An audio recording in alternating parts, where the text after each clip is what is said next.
This video is about how to generate avatar videos for chatbot flows. So first we will open the Flow Manager from the Bot option from the sidebar. Now we can open any specific flow. Now we can open any message, or we can add new message too. I'm going to open a message, and here we will provide the text for the message and whatever the text we enter here based on that the avatar will speak. So basically currently if I generate the video editor speak hi avatar some new message and for generating the avatar, we have to click this button and video is generated successfully. So basically currently if I generate the avatar and speak some message through it.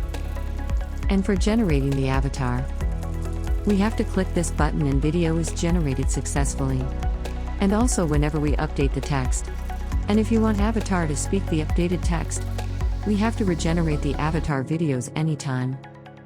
So I have regenerated the video and now the avatar will speak, "Hi avatar, what can I do for you?"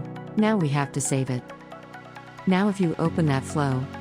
So currently avatar is speaking, "Hi avatar, what can I do for you?" And there is one more option instead of using automatic generated video. We can also use the custom video. So for that we can use this icon and upload a custom video. I'm going to upload a custom video. Submit it. Yeah, the video is uploaded and now we have to again save. Now if we open that flow again in the chatbot, we will see the video. That's it. Thanks for your attention.